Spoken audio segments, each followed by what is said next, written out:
akan belajar bahasa Inggris dan sudah ada 18 orang, 19 dan terus bertambah. Semoga nanti yang lainnya bisa nyusul ya.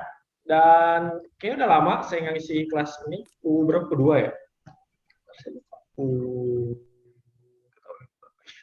Kayaknya udah. Oke, nah, ya.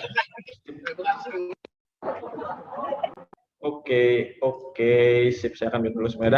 Nah, hari ini kita akan belajar bahasa Inggris, materi kedua untuk PPLS IPA dan nanti akan, enggak sih, minggu depan, hari Kamis akan ada sesi bahasa Inggris juga, cuma jam 18.30 ya. Nah, sekarang bahasa Inggris dulu untuk materi utama, saya akan share dulu PowerPoint-nya, wait a minute. Sembari menunggu, boleh yang mau minum dulu atau ada yang mau ambil bukunya, ambil pulpennya, persiapkan, boleh. Oke, kita akan belajar sampai 16.30 ya. Habis nanti akan ada mata pelajaran lain juga. Dan akan ada ambis ekstra, kelas ekstra jam 18.30. Jadi jangan kemana-mana ya, pantengin terus kelas hari ini.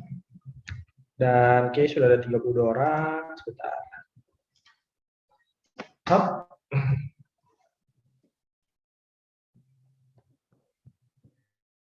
Ntar nunggu PowerPoint ya, loadingnya lama soalnya dia share screen-nya. Anyway, nah sudah ya.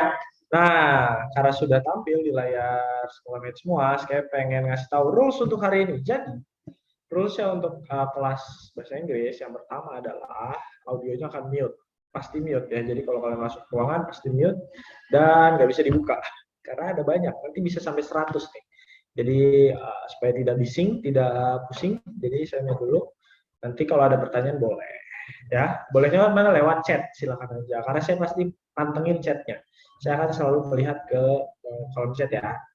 Terus chatnya juga jangan spam, karena kalau spam pusing saya ya, bingung. Jadi sewajarnya aja. Gitu. Terus kalau mau on cam boleh silakan. Tapi kalau nggak mau on cam juga apa, hemat gitu ya. Oke, itu aja sih paling rulesnya untuk hari ini, dan ini adalah pertemuan kedua bersama saya, Kenny. Jadi nanti kalau kalian tulis di kolom absen namanya Kak Kenny ya. KAK, KNN, tanda serunya nggak usah. Kayak Kenny. Oke, udah ada 47, 48, nambah terus ya. Dan hari ini kita akan belajar materi baru, but let's do a little bit review. Kita review dulu. Yang pertama nih, kita akan kita pernah bahas tentang topik atau main idea. Ada yang masih ingat ya, semoga ya, topik sama main idea. Jadi intinya kayak ide pokok suatu teks atau ini teks ngomongin apa sih gitu, atau tentang ya inti dari teks ini sendiri itu tentang apa. Jadi kayak kalau di bahasa Indonesia tuh selain ide pokok dia disebut juga oleh gagasan utama. Gagasan utama. Gitu. Jadi ide pokok, gagasan utama, topik, nah itu semua hal yang sama. Kalau ketemu soal yang kayak gini, jangan lupa untuk baca awalannya. Awalan itu gimana? Ini pernah saya kasih tahu ya, yaitu kalimat pertama sampai kalimat kedua atau 3. Dan ini harus dibaca per paragraf. Tiap paragraf, jangan cuma paragraf 1 aja, jangan cuma paragraf 2 aja, harus per paragraf. Terus cari kata kuncinya, ya.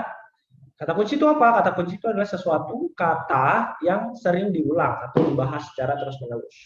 Gitu. Lalu pastikan kata kunci itu ada di keseluruhan isi teks. Oke, gitu ya. Itu buat topik sama ID. Selanjutnya kita kemarin bahas purpose, cara nyari purpose dalam teks. Purpose itu artinya tujuan, atau gampangnya adalah si penulis bikin teks ini itu tujuannya untuk apa sih gitu. Apakah tujuannya untuk menjelaskan, mengelaborasi, atau untuk mendemonstrasi, apapun itulah ya. Terus teks ini, atau bisa juga teks ini tuh maksudnya untuk apa gitu. Maksud dari teks ini tuh untuk apa sebenarnya sih. Itu adalah soal purpose. Dan soal ini saya berani jamin keluar di UTBK. Jadi kalau kalian bisa menguasai main idea dan purpose, kalian pas UTBK lancar. Ya.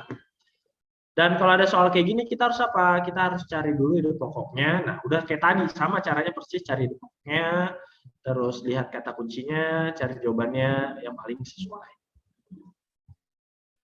Oke, yang terakhir ada summary. Summary itu bisa dua, bisa rangkuman, bisa kesimpulan. Ada yang masih ingat nggak kalau rangkuman itu ciri-cirinya gimana, kalau kesimpulan itu gimana? Karena summary itu jawabannya bisa dua jenis. Bisa summary, bisa kesimpulan. Ada yang tahu? Kalau ada yang tahu boleh dong di kolom chat. Tiara, thank you. Rangkuman lebih pendek. Yakin? Kurang tepat. Rangkuman bukan yang pendek. Kebalik. Tiara. Oke, Tiara jawab nih ya di kolom chat. Yang lain kalau tahu boleh melengkapi nih. Jawabannya Tiara kurang tepat. Tiara tapi thank you ke jawabannya. Cuma kebalik aja. Nah, Aisyah betul baru ya. Kalau kesimpulan itu lebih pendek opsinya. Kalau rangkuman masih ingat? Rangkuman itu yang gimana? Yang opsinya lebih oke, gak ada yang tahu kayaknya. Ya, rangkuman itu opsinya lebih panjang. Ya, thank you Dinda. Oh, kebuka chatnya. Ya, rangkuman itu opsinya lebih panjang ya. Saya lupa tutup ya. Rangkuman lebih panjang, kesimpulan lebih pendek. Oke, betul banget. Jadi kita harus gimana kalau ketemu soal rangkuman atau kesimpulan? Yaitu kalian cari dulu ide pokoknya, cari opsi yang paling merujuk ke ide pokok, bahkan kalau bisa jawabannya sesuai sama ide pokok. Oke.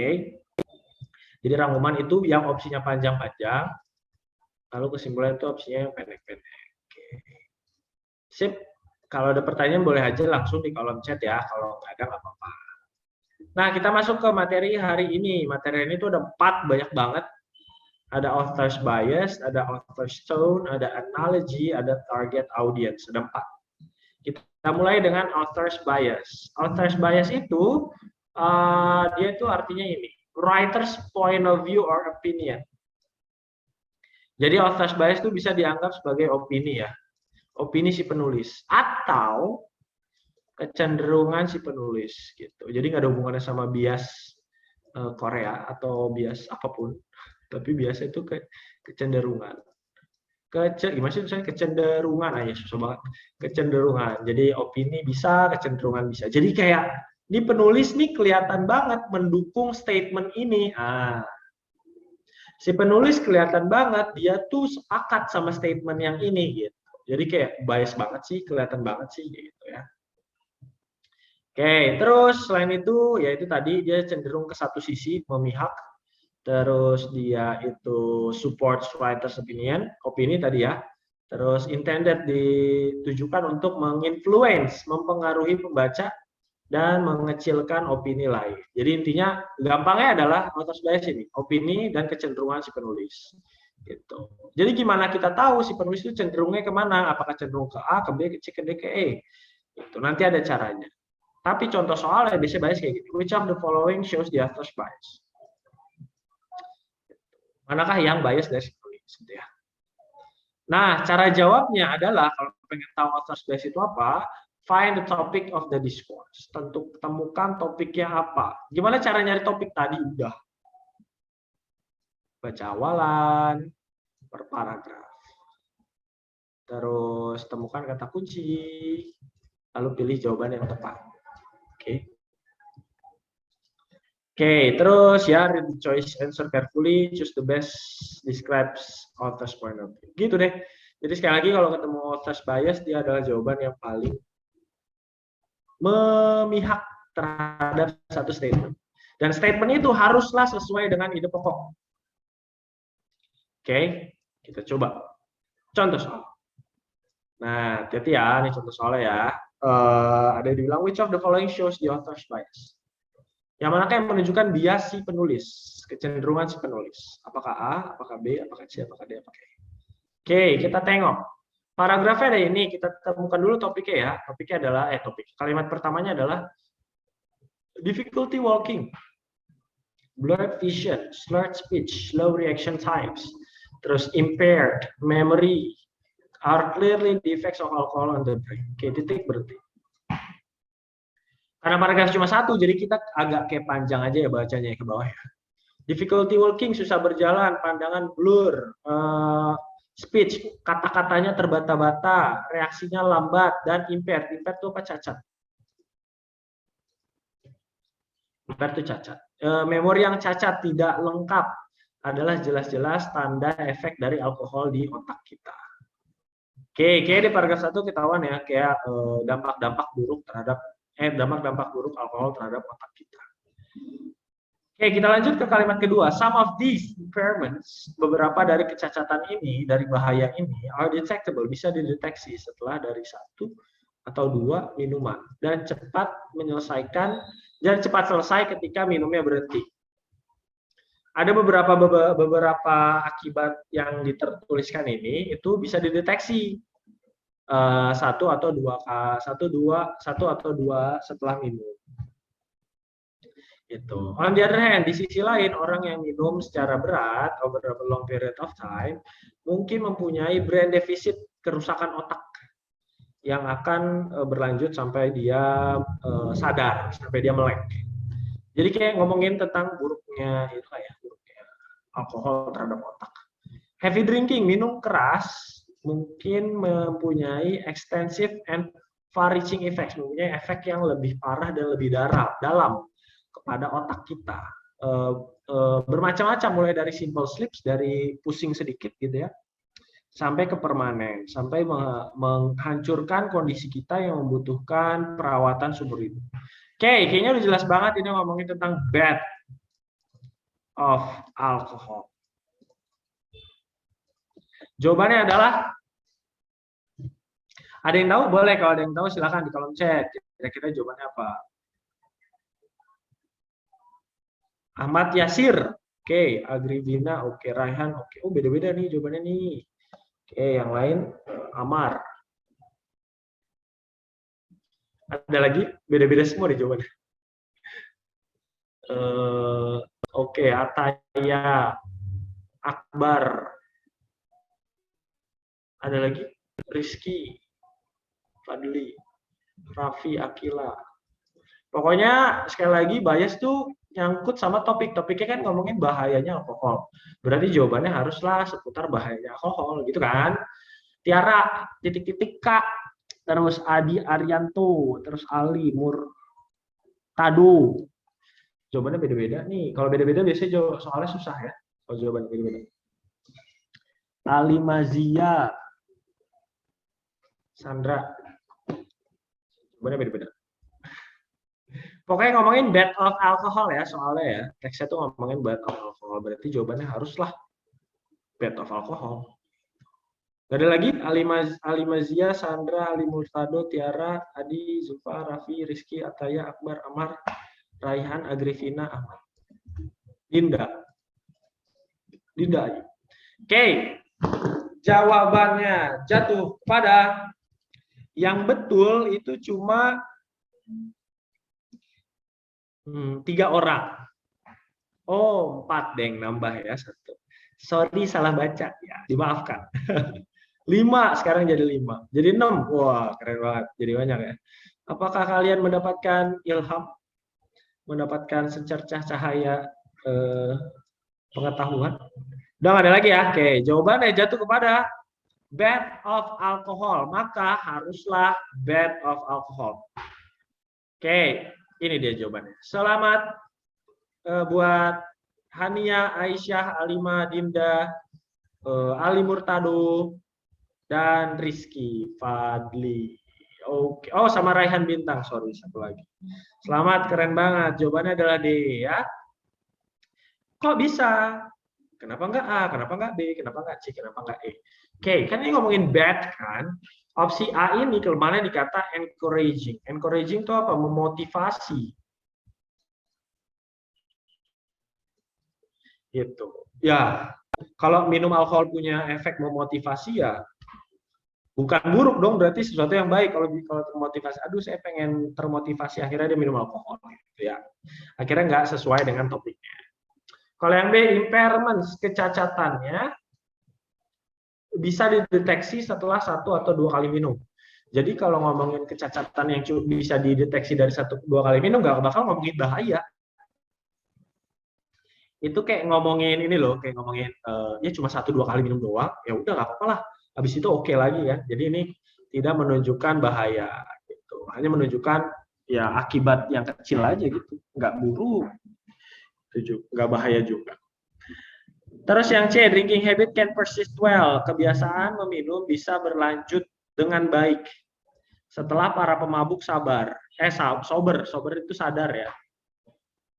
Oke, jadi drinking habit, kalau kita udah drinking, udah mabuk, maka efeknya itu tahan lama. Nah, kalau efek tahan lama dan bisa sober, bisa sadar lagi, ya berarti itu nggak nunjukin bahaya. Ya, ntar sober lagi, ntar sadar lagi, berarti ya nggak bahaya, cek.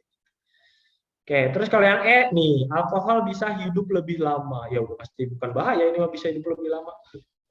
Jadi udah pasti. Jadi orang bakal banyak-banyak minum alkohol biar abadi hidup. Kata Ataya salah arti. Ya nggak apa-apa Ataya ya.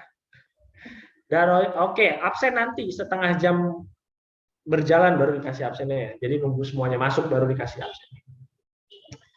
Oke, jadi jawabannya adalah D. Sekali lagi ngomongin bad of alcohol, jadi ya udah jangan pakai jawaban yang lain. Lanjut ya. Kalau ada pertanyaan boleh silakan. Kalau nggak ada lanjut. Nah, ini adalah kesimpulannya. Author's bias itu kayak si penulis kelihatan banget nih tulisannya condong kemana gitu. Jadi kayak kelihatan banget dia condongnya ke sini gitu. Ya, jadi kayak kelihatan banget gitu dia condongnya kemana. Kecenderungannya. Cara jawabnya adalah pahami topiknya, cari opsi jawabannya yang paling mendukung topik yang dibawa.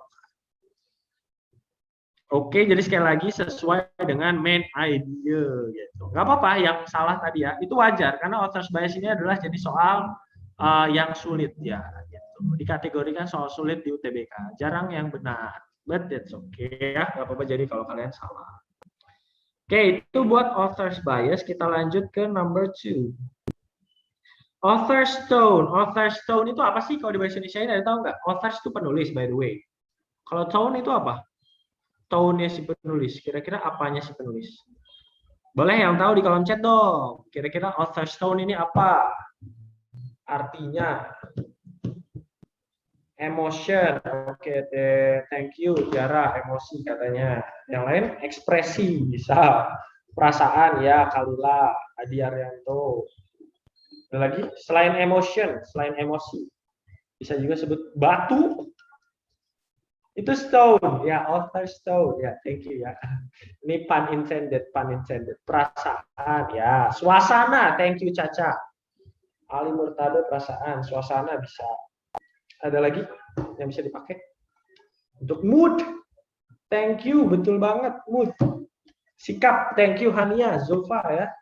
Terus Raihan ya, thank you, betul banget. Jadi banyak ya, dia bisa emosi kayak gini ya. Emosi, dia bisa juga mood. Bisa juga sikap, bisa juga suasana, gitu. Jadi si penulis ini moodnya gimana, orangnya, sikapnya tuh gimana, suasananya tuh gimana, itu nanti bisa ketahuan dari teksnya. Apakah teksnya dia kejam, apakah serius, apakah bercanda, itu bisa ketahuan. Nah, soal tone itu bisa juga disinonimkan dengan kata attitude. Jadi bisa dibilang tone, bisa attitude ya. Makanya dia sikap kan. Gitu, attitude. Bisa. Jadi bisa tone of the passage, bisa juga author's attitude. Oke. Jadi sekali lagi kalau ada kata tone, kata attitude, berarti kita diminta mencari mood atau sikap atau suasana. Nah, gimana cara mengetahuinya? Cara mengetahui, padahal kita nggak pernah ketemu kan sama tuh orang, tapi kita bisa tahu ini dia orangnya kayak gimana. Gimana caranya? Yaitu skim the passage, baca teksnya sekilas gitu ya. Terus cari petunjuk. Nah, petunjuknya apa? Dari pilihan kata biasanya. Pilihan katanya, apakah kata-katanya menekankan, apakah kata-katanya memperingatkan, melaporkan. Nah, itu nanti bisa ketahuan. Dan carilah kata-kata itu yang paling menunjukkan emosi. Oh, ada Bang Arsyanti slide sebelumnya ya. Oke, ini dia slide sebelumnya. Silakan. 1, 2, 3. Oke, sudah ya Arsyanti. Sama-sama. Selanjutnya. Nah, jadi author's tone sekali lagi adalah mood, sikap, dan suasana. Dan ini adalah caranya baca keseluruhan isi teksnya. Cari kata-kata yang bisa mencerminkan emosi seseorang. Lalu pilih jawaban yang paling tepat. Tips and trick.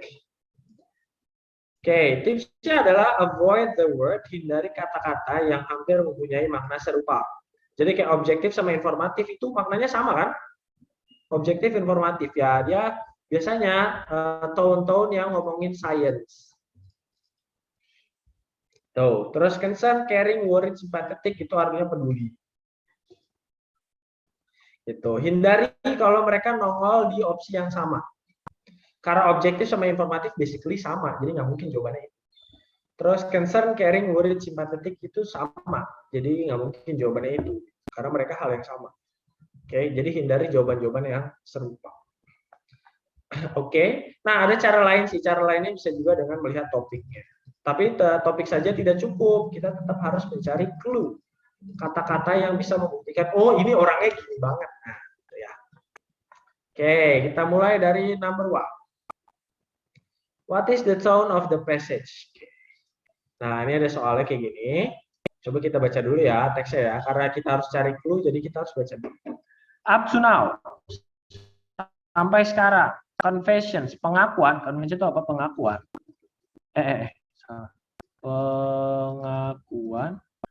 Pengakuan yang telah diterima, obtain itu diterima. Pengakuan yang telah diterima dari para tersangka.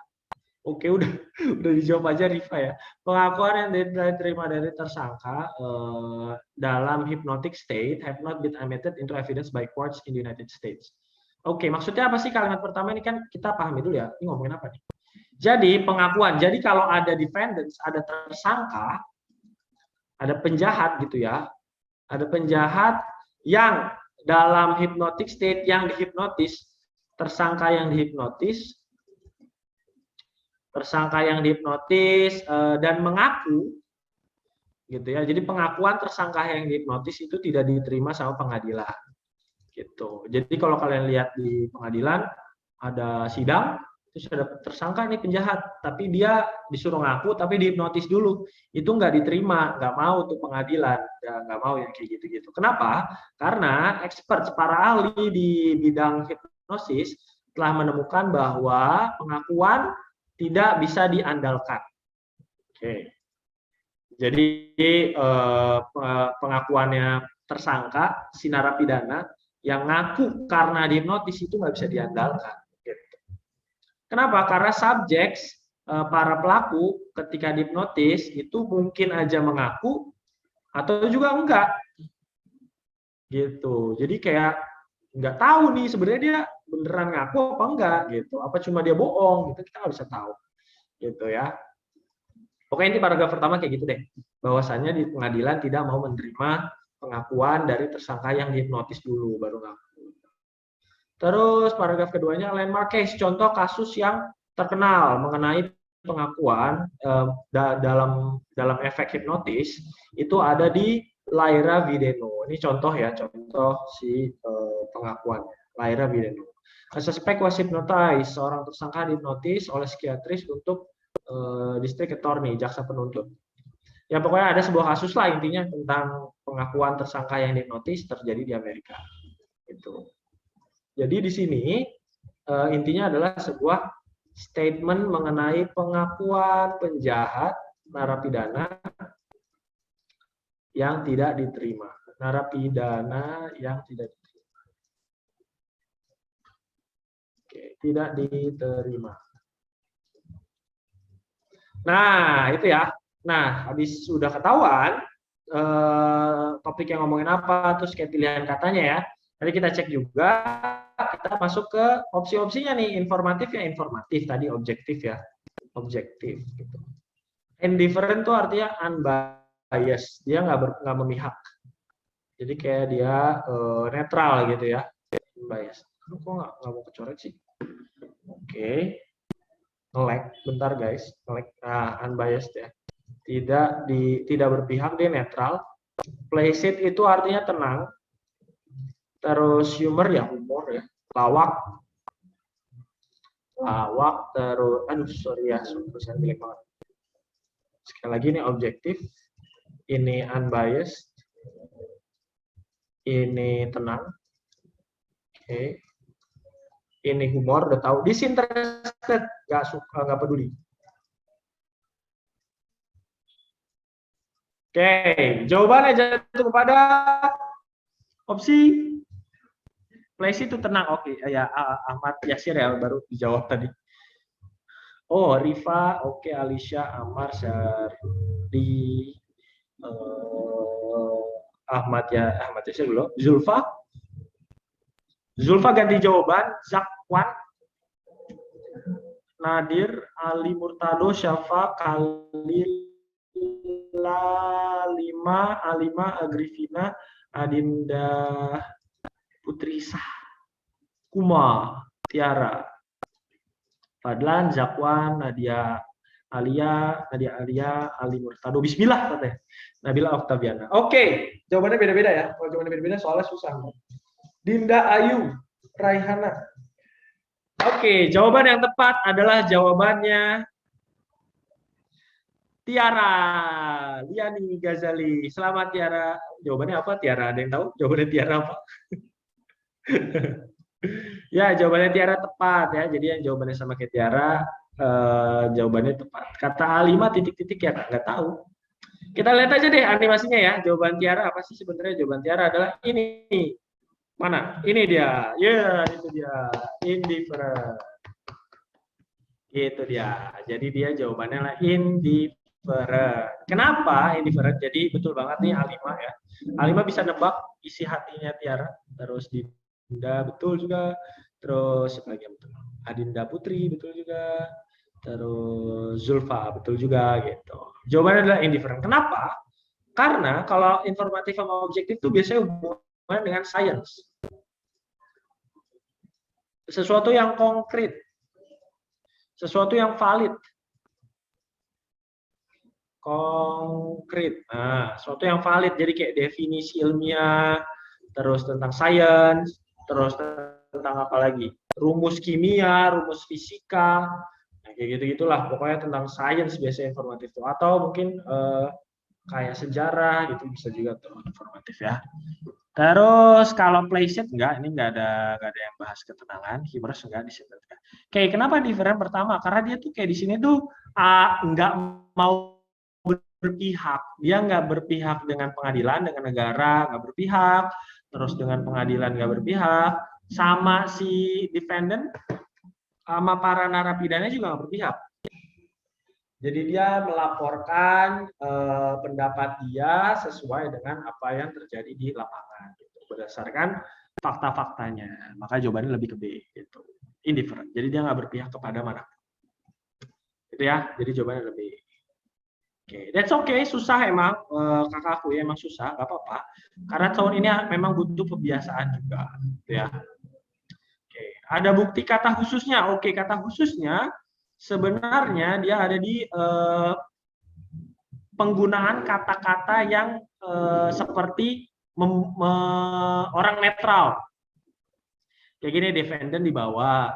Terus di sini dibilang up to now sampai di titik ini convention pengakuan yang diterima sama tersangka adalah penalti. Kayak dia tuh pengen ngasih tahu nih, saya nggak berpihak sama tersangka, tapi tersangka jangan dinotis karena kalau dinotis nggak bakal diterima sama pengadilan kayak gitu. Jadi kayak menengahi loh gitu loh. Dia menengahi dari pihak defendantnya, menengahi dari pihak negara, menengahi dari pihak pengadilannya gitu. Jadi kalau kata-katanya lebih ke kalimat sih, kalimatnya. Jadi kalimat-kalimatnya menunjukkan kalau dia tuh mencoba menengahi antara narapidana, menengahi juga antara negara dan juga pengadilan. Supaya fair. Mungkin itu ya jawabannya ya. Indifferent itu fair, adil. Gitu. Karena tidak bias, unbiased. Gitu dia. Gitu deh Alima ya. Jadi lebih karena teksnya tuh ngomongin keadilan. Ngomongin sesuatu yang tidak keberpihakan. Sama Alima, thank you buat pertanyaannya ya. Jadi indifferent itu bisa juga dengan kata fair atau adil atau unbiased. Oke, lanjut. Nomor selanjutnya. Di sini ada author's attitude toward the topic of the text. Oke, kita tengok aja. Teksnya ngomongin apa ya? Oh, kita ke opsinya dulu deh, biar nggak bingung ya jawabnya ya. Kita ke opsinya dulu. Number one. Opsi A. Considerate. Considerate itu, ada yang tahu considerate artinya apa? Dia itu mirip sama sebuah kata yang tadi sempat saya tampilkan. Ada yang tahu considerate artinya apa? Kalau yang tahu boleh dong kalau chat. Gitu. Oke, thank you Alima, betul banget, Alima pinter ya, thank you banget. Safa betul juga. Jadi dia itu artinya caring, peduli, care. Consider sama care itu sama, peduli. Terus optimistic ya optimis, ambitious dia ambis, motivated itu semangat, semangat. Decisive itu apa? Tegas. Oke. Jadi ada care, optimistic, ambitious, semangat, sama tegas ya. Kita lihat teksnya deh. Teksnya ngomongin apa nih? Healthy eating, makan sehat, tidak hanya tentang strict dietary limitations, staying under your strictly thin, or depriving yourself of the foods you love. Makan sehat tidak hanya tentang diet yang dibatasin, tidak hanya kurus yang berlebihan, tidak hanya tentang kekurangan makanan yang kamu cintai. Resapi dulu tuh. Makan sehat tuh bukan cuma tentang diet dan kurus, guys. Atau juga tentang kehilangan makanan yang kita cintai, suka sama burger terus jadi nggak makan burger, nggak cuma itu. Rather malahan, healthy eating is about feeling great. Itu tentang merasa hebat, merasa kuat gitu loh ya. It is about feeling great, having more energy, mempunyai lebih banyak energi, terus meningkatkan penampilan, menstabilisasi mood kita. Oke, terus kalimat selanjutnya, jika kamu merasa keberatan dengan semua nutrisi yang berbentrokan dan saran-saran diet di luar sana, kamu nggak sendirian kok. Gitu. It seems that bla bla bla. Oke, intinya tentang kita disuruh makan sehat ya, tapi jangan cuma makannya gara-gara diet, gara-gara makan sehat, jadi kurus, jadi nggak punya energi, pokoknya kayak gitu. Terus number two, paragraph 2, eating more fresh fruits, makan lebih banyak buah dan sayuran, makan rumahan dan mengurangi dosis gula dan karbohidrat bisa meningkatkan mood dan mengurangi resiko penyakit mental. Gitu. Jadi sehat itu bukan hanya sekedar makan, sekedar kurus gitu ya, tapi juga tentang mental dan energi gitu. Oke, ke paragraf terakhir. While some specific food, walaupun beberapa food, makanan dan nutrisi telah menunjukkan to have a beneficial effect, mempunyai efek yang menguntungkan terhadap mood, it is your overall dietary pattern. Tapi yang paling penting adalah pola makan yang paling penting. Jadi selain makanan dan nutrisi, pola makan kita lah, pola dietary kita lah yang paling penting. Oke, ya anyway, pokoknya kita disuruh makan sehat deh. Makan sehat, bukan serba kurus, bukan serba diet, bukan serba kekurangan. Gitu. Pokoknya tentang makan sehat dan menjadi sehat. Maka jawabannya adalah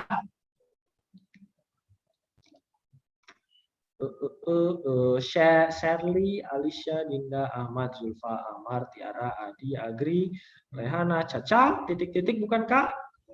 Kita tahu. Nabila, Syafa, Alima, Nadia, Kalila. Oke, Kalila jawabannya. Syah siapa nih?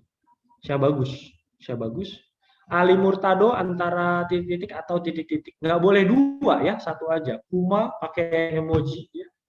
Emojinya apa tuh? Zaki. Oke. Bagas. Jeon siapa? Jeon ya, ada Jeon. Zulfa, Samara. Oh iya, Samara mana ya by the way ya? Coba kakak cek. Ya, dia nggak hadir Samara hari ini. Ya nggak ada, padahal dia betul terus ya Samara ya. Kata Zulfan. Adinda, oke. Udah ada lagi? Oke, jawaban yang tepat adalah jawabannya. Kita lihat, Tiara jawabannya tepat lagi. Nah, kemarin ada Samara, sekarang Tiara nih, man of the match-nya ya. Tiara bener lagi, keren. Nah, apakah jawabannya Tiara? Jawabannya Tiara tuh jawabannya banyak sebenarnya. Mostly hampir semua dari kalian tuh jawabannya sama kayak Tiara ya. But we'll see. Jawabannya apa sih yang benar? Yang benar jawabannya adalah rata-rata. Itu dia. Jawabannya adalah A gitu. Considerate. Kenapa considerate? Karena benar ya A, kamu 2 tapi jawabannya curang banget ya Ali. Ya, Sherly salah, but that's okay, nggak apa-apa ya. Salah yang penting udah mencoba. Dan kenapa jawabannya A? Nih, coba saya tanya. Kalau ada orang, dia bilang, kamu makan sehat itu bukan cuma tentang diet yang dibatasin, bukan juga cuma tentang kurus-kurusan, juga mengurangi makanan yang kita cintai gitu. Itu tentang ini. Kamu kayak kamu yang banyak banget. Kamu. Jadi kayak peduli banget loh sama kita loh. Jadi kayak kamu tuh makan ya gitu. Coba bayangin kalau ada orang tiap hari ngasih tahu kita buat makan sehat. Kalau bukan orang yang perhatian tuh orangnya kayak apa coba? Kayak kamu tuh jangan lupa makan, makannya yang sehat ya, biar moodnya bagus, biar bahagia. Coba. Enak nggak punya orang yang kayak gitu ya? Kata Tiara, buaya itu mah katanya. Ya, ya diingetin kan, peduli kan, betul kan? Ya Dinda nih sepakat sama kakak. Terus Zulfa juga ngertiin banget ya, jadi kayak peduli banget tuh sama kita. Udah disuruh makan, makan yang sehat, terus jangan lupa bahagia ya, kayak si Anji gitu kan. Jangan lupa bahagia, jangan lupa makan buah, makan sayur, coba. Kurang apa gitu ya? Kalau udah kayak gitu mah udah idaman mertua lah jatuhnya lah. Buaya betina. Nih kata Ali Murtado, ayo dong buaya betina pedulin aku. Cia, mana ada yang mau? Oke, jadi jawabannya adalah A ya. Kenapa jawabannya A? Karena dia peduli banget. Kelihatan banget lah dia tuh kayak peduli banget sama kita. Saya juga pengen lah diingetin kayak gini ya, suruh makan, makan sehat, jangan lupa bahagia dan lain-lain. Nah, kenapa nggak optimistik? Ya kurang tepat aja. Optimis kan biasanya ke diri sendiri ya, nggak ada hubungannya sama yang lain gitu. Ini ada yang siapa? Raffi telat. Salah zoom ya, kasihan banget sih Raffi. Oke, ambisius tadi juga kurang tepat karena ambisius itu lebih ke diri sendiri. Motivated juga lebih ke diri sendiri sih, nggak ke orang lain ya, dia nggak peduli. Decisif itu tegas, jadi ini ya nggak tegas sih lebih ke nanti. Oke, Caca ngingetin ya makan yang sehat, ya makasih Caca. Caca considerate berarti orangnya Caca ya. Thank you very much. Oke, anyway, tone-nya adalah considerate, jadi bisa dilihat dari pilihan katanya dan pembawaan si penulis dalam teksnya ya. Oke, jadi outer tone itu adalah perasaan, gaya penulisan, pembawaan, atau emosi dari si penulis. Gitu. Jadi kelihatan banget orangnya tuh kayak gimana sih sebenarnya. Terus pahami konteksnya dan topiknya, lalu temukan kata-kata yang bisa jadi petunjuk. Oke, ada pertanyaan? Oke, kalau nggak ada pertanyaan silakan ya. Kalau nggak ada kita lanjut. Analogi. Selanjutnya kita ada analogi. Analogi itu apa? Ini kayak soal TPS basically. Kalau kalian sering ngerjain soal TPS ya pasti tahu lah analogi. Jadi kayak pembandingan antara sepasang kata dengan kata lainnya, tapi harus sesuai dengan yang ada di teks ya. Gitu. Misalnya A titik-titik B, maka C titik-titik apa gitu. Kayak gitulah pokoknya intinya. Analogi. Contoh soalnya adalah biasanya kayak gini, which reflects the relationship between apa dan apa. Which of the following best represents apa dan apa. Jadi jawabannya tuh kayak gini dia. Itu berpasang-pasangan ya jawabannya ya. Slide sebelumnya Dinda kayak ini ya. Wait a minute. Ini. Oke, saya kasih 3 detik ya. 1, 2, 3. Sip. Lanjut. Nah, tapi tadi ya ini buat analogi jadi perbandingan antara kedua variabel. Jadi nanti akan ada 2 variabel yang kalian bandingkan. Nah, terus cara jawabnya gimana? Cara jawabnya adalah baca dengan hati-hati antara hubungan 2 kata yang dipilih. Nah, lalu find a pair, tentukan kata yang paling cocok dan pilih jawaban paling tepat. Tuh, tipsnya adalah, nih tipsnya, hati-hati dengan posisi variabel A dan variabel B, karena itu bisa mempengaruhi jawabannya. Jadi variabel A gimana, variabel B gimana. Apakah ini mempengaruhi ini, apakah ini mempengaruhi ini, nah itu harus hati-hati. Ya, contoh soalnya deh, kalau ini misalnya, fire and smoke. Variable A-nya fire, variable B-nya smoke. Maka jawabannya yang mana? A apa B? Fire and smoke sama dengan? Ada yang tahu? Boleh kalau yang tahu konsep. Shirley, Tiara. Boyo, Tiara. Yakin kamu? Alicia. Shirley udah, Kayla. Bagas, Jody, Zaki Naufal, Arsan. Tiara beda sendiri. Oh enggak, ada temennya deh, Ahmad Yasir. Ya, oke. Jawabannya adalah Food and energy. Karena ada fire, maka ada smoke, ya nggak sih? Ada food, ya ada energi, gitu. Jadi variabelnya jangan ketukar. Kalau ada api, ada asap, ada makanan, ada energi. Bukan sebaliknya, ada energi, ada makanan. Enggak, kebalik ya. Jadi ada makanan, baru ada energi. Masa ada energi dulu, baru ada makan? Karena energi tidak menghasilkan makanan ya. Makanan yang menghasilkan energi. Jadi jangan kebalik ya, antara fire sama smoke. Gitu. Oke, kita coba deh ke latihan soal deh. Nah, which of the following reflects the relation between the price of gasoline and the demand based on the passage? Nah, variabel ada dua, ada the price of gasoline sama demand. Price of gasoline sama demand. Demand. Oke, jadi ada harga, ada permintaan. Oke. Ya, ada harga, ada permintaan. Kita cek, ada nggak kalimat keberapa yang menceritakan tentang harga dan permintaan? Ada di kalimat keberapa? Ada yang nemu? Coba, karena kita butuh clue di sana ya. Oke, A5, Sherly, Safa. Ada lagi yang tahu? Bagas. Bagas langsung jawab aja. Udah ya, oke. Betul ya, A5, Sherly, sama Safa ya. Jawabannya kalimat kedua nih. Sini nih. Ya, gasoline price rose when demand exceeded supply. Oke. Jadi kalau di sini bilang gasoline price, harga bensin rose. Rose itu dari kata rise, alias naik. Jadi bukan rose-nya Blackpink ya, tapi rose itu berduanya rise, naik. Jadi kalau harganya naik itu karena demand-nya exceeded, demand-nya berlebihan. Jadi kalau demand-nya berlebihan, demand-nya over, maka price-nya naik. Gitu. Maka dari itu, analoginya sama dengan yang mana? Coba jawabannya, ada yang tahu? Amar, ada Sherly, ada Safa, ada Yogi, ada Akbar, ada Bagas. Ada lagi yang tahu? Ada Ali Murtado, ada Zulfa, ada Ahmad Yasiru, beda sendiri nih Ahmad Yasir. Oh, Ali Murtado beda juga deh. Kaila beda juga. Oke, apa? John Woo siapa sih? Nadia, Alia beda juga, Alima beda juga. Hania, oke. Ya beda-beda semua sih ya, udah ditikin kayak beda. Kalau beda semua bisa susah. Tiara, yakin. Nabila, Kuma, Adinda, Putrisa, Syafi, Zakwan, Hasbi. Oke, Alisha. Oh, jawabannya beda-beda ya. Oke, nah sekarang saya ulangi ya. Semakin tinggi variabel B, maka semakin tinggi variabel A, ya kan? Semakin banyak permintaan, semakin tinggi harganya.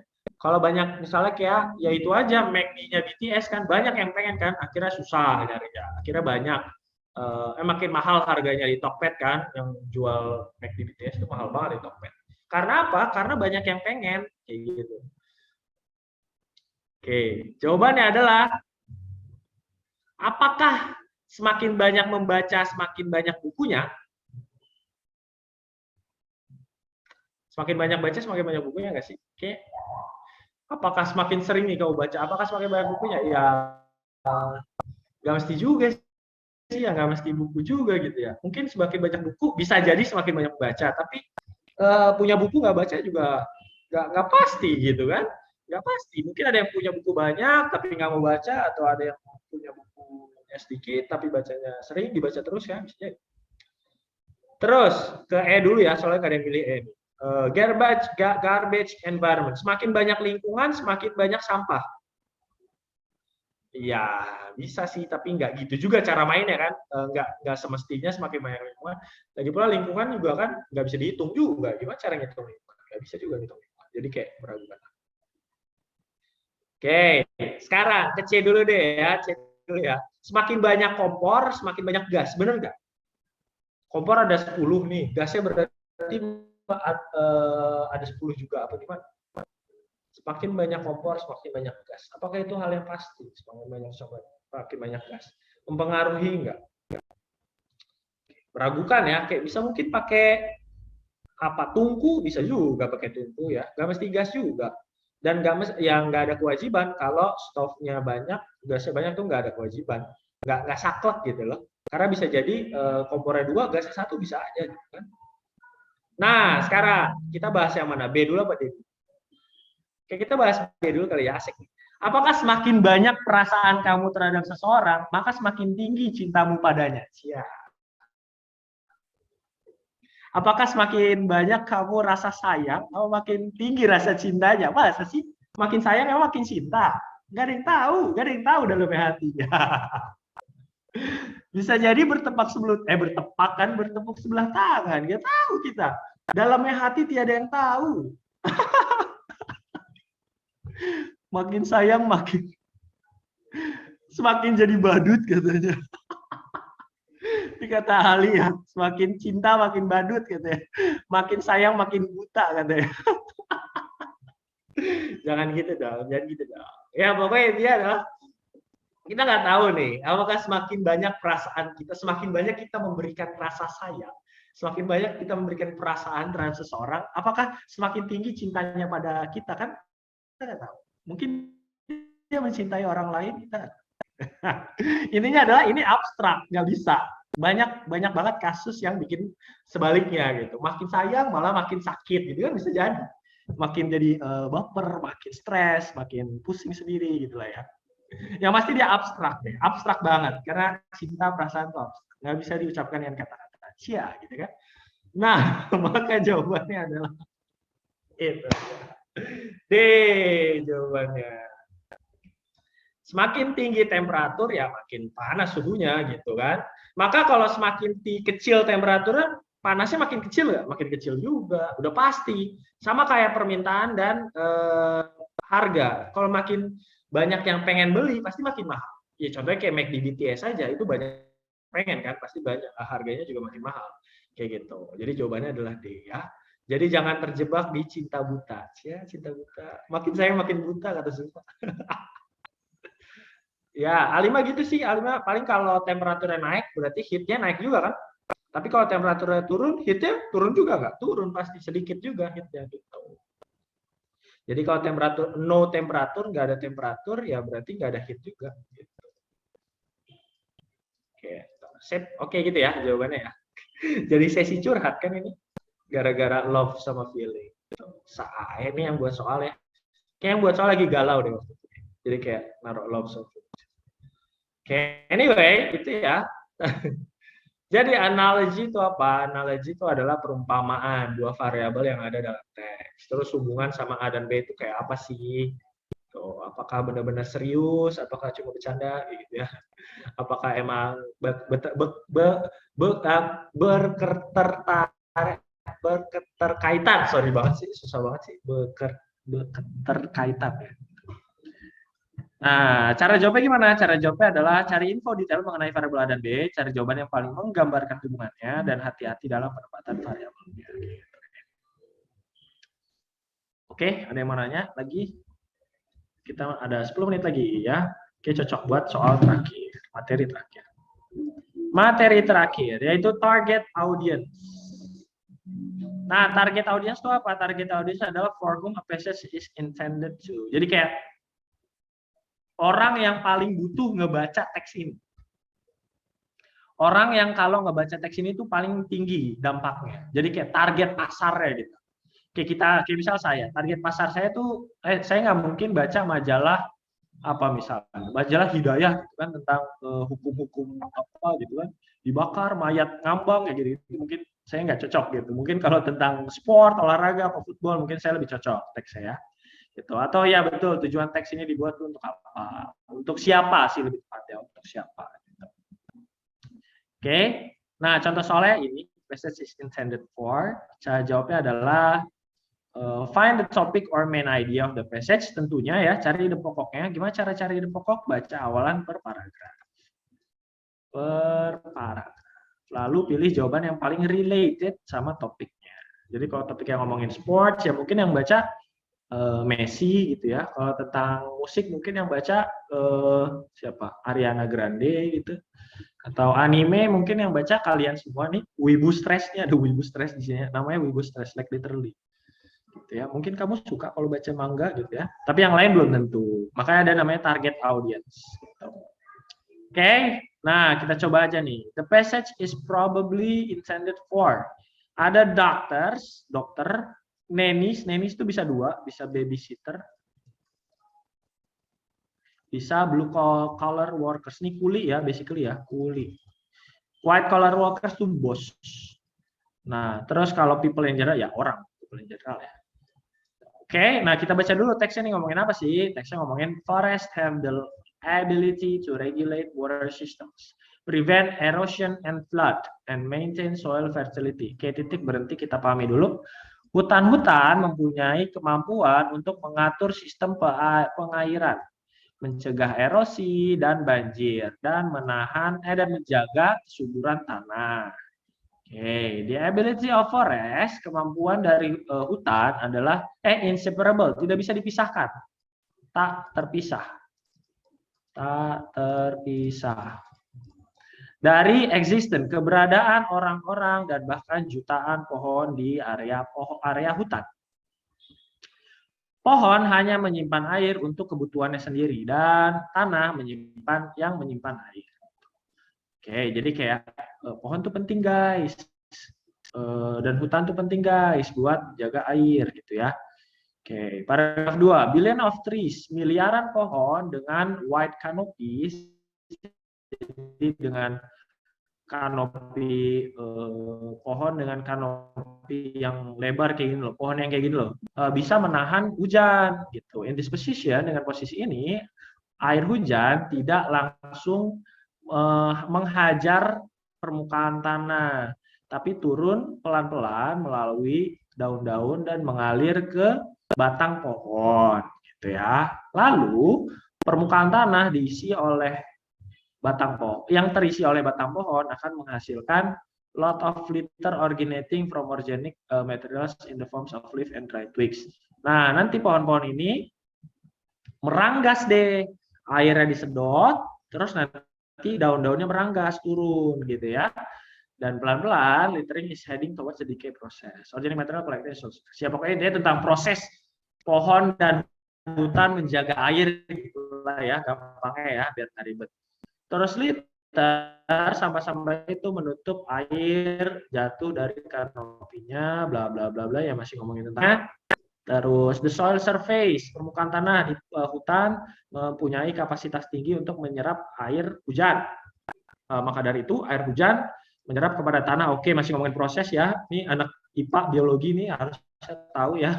Panjang banget prosesnya dari air hujan ke tanah. Paragraf terakhir, furthermore, selanjutnya air tersimpan di aquifer yang kemudian keluar melewati springs. Springs itu mata air ya.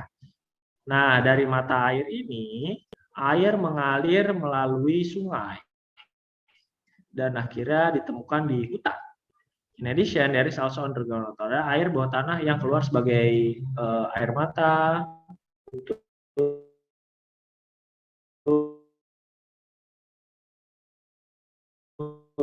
pemukiman. Ya, itu untuk penyimpanan air. Oh ya, jawabannya adalah silakan yang udah jawab. Udah banyak aja nih. Alicia, Alima, Shirley, John, Alvito, Yogi, Nadia, John lagi, Safi, titik-titik, Zulfa, Kuma, Ali, Hania, Amar, Dinda, Rahma, Raihana, Syarisia, Nabila, Manda, Syahba, Darojat. Darojat beda sendiri. Oke. Masa nenek-nenek ngapain nenek-nenek baca gitu apa? Jadi dia bisa babysitter, bisa nenek-nenek. Oke, pokoknya pengingat deh. Siapa yang paling perlu banget baca ginian? Siapa yang paling bermanfaat baca ginian? Jadi kalau orang baca gini tuh kayak langsung ada actionnya gitu loh. Jadi nggak cuma sekedar baca-baca aja gitu. Jadi ada action yang bisa diambil setelah baca gini. Jadi apakah dokter habis baca ginian kayak langsung Oke, habis ini dokternya tidak akan menggunakan pohon apa gimana gitu ya. Oke. Belum ada yang betul jawabannya. Uniknya, sampai titik ini belum ada yang betul jawabannya. Satu pun belum ada ya. Oke, coba dipikirkan kembali jawabannya apa. Belum ada yang betul nih, satu pun. Kira-kira setelah melihat teks ini, maka orang yang paling perlu tahu supaya hutan ini nggak bakal dihilangkan fungsinya, karena penting banget kan. Jadi kalau sampai dia hilang, fungsinya sayang banget. Kira-kira orang paling perlu siapa? Alvito, titik panjang banget. Oke, ini wibu stres, tapi nggak begitu stres ya, kayaknya dia masih ada logikanya nih. Alia, titik probably, titik kak, karena hutan menghasilkan titik. Oke. Titik fix katanya. Oke, udah ada yang betul beberapa ya. Jawaban yang betul adalah jawabannya. Siapa yang betul ya jawabannya?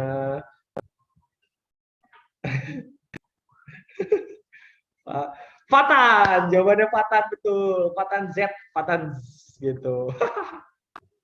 Jawabannya Fatan apa ya kira-kira? Mari kita tengok. Jawabannya jatuh kepada opsi 3 menit lagi. Jawabannya jatuh kepada itu dia.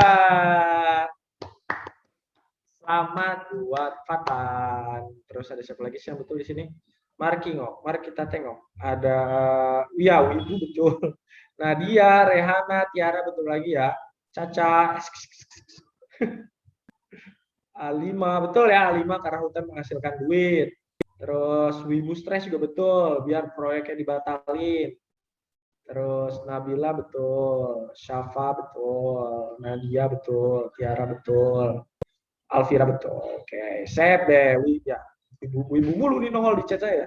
Alhamdulillah, uang ya, alhamdulillah ya jawabannya nanti. Kenapa deh? Well, basically karena ini ngomongin pohon. Betapa pentingnya pohon ya guys. Like literally mereka tuh bisa menyediakan air untuk kita semua. Bahkan sampai ke residen ya, sampai ke pemukiman nih, sampai ke warga. Warga juga terima air, bukan cuma hutan aja.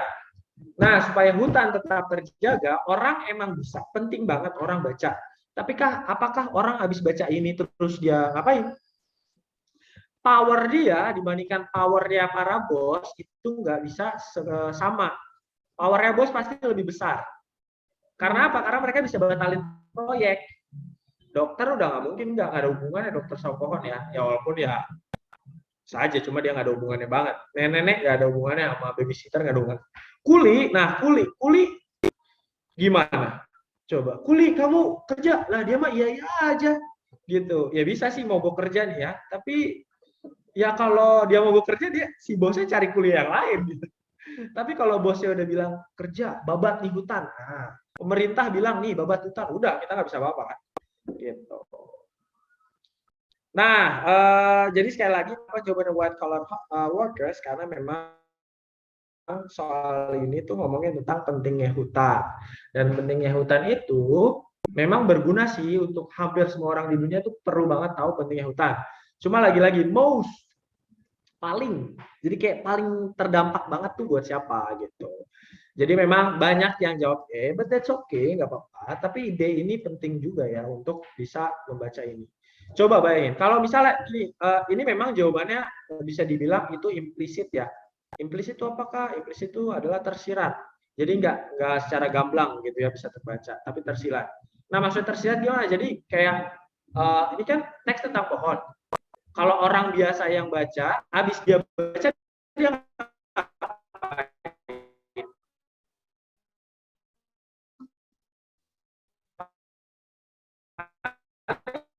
iya, iya aja, ya kan?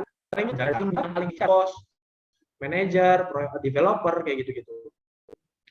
Jadi ya kalau misalnya mau dibandingkan, pentingan mana yang baca? Mendingan orang-orang pada umumnya yang baca apa para bos yang baca? Ya mendingan para bos, karena bos bisa langsung mengambil keputusan. Udah kita jaga aja hutan, biar aman semua hutannya. Jadi airnya tidak akan kekurangan. Jadi memang ini salah satu contoh yang sulit saya angkat ya, ini dari contoh soal UTBK tahun 2019 atau 2020 saya lupa. Jadi dia contoh soal UTBK dan memang susah. Sama kayak bias tadi, susah wajar. Tone juga ada yang susah tadi kan wajar. Tapi intinya apa? Intinya adalah teks ini paling berpengaruh ketika dibaca oleh siapa. Nah, itu. Itu yang paling penting ya. Gitu. Gitu deh paling A5 ya. Sorry tadi agak nge-lag. Ada lagi pertanyaan? Kalau nggak ada pertanyaan, ini kesimpulannya target saya adalah ini teksnya buat siapa sih? Yang perlu banget baca ini siapa sih gitu. Yang paling signifikan dampaknya kalau habis ngebaca itu siapa sih? Oke, nah cara jawabnya gimana? Cara jawabnya temukan ide pokoknya, resapi. Nah, ini resapi ini nih, karena dengan kita meresapi, kita bisa tahu makna di balik itunya. Cari jawaban yang paling pas untuk ide pokok yang kita tentukan. Oke, I think that's all for today. Kita udah belajar tentang bias, kecenderungan, tone, tentang sikap dan emosi, analogi perbandingan, dan target audience. Gitu deh. Oke, itu aja. Kalau nggak ada pertanyaan, terima kasih banyak atas waktunya. Jangan lupa isi absennya. Kita tadi udah di-share belum ya absennya? Saya lupa. Boleh nanti kakak Alia share lagi. Habis ini akan ada pelajaran lagi dalam 10 menit. Enggak 10 menit sih, 40 ya ada pelajaran lagi. Semoga tetap semangat. Terima kasih atas semuanya. Akhir kata, Assalamualaikum warahmatullahi wabarakatuh. Siap.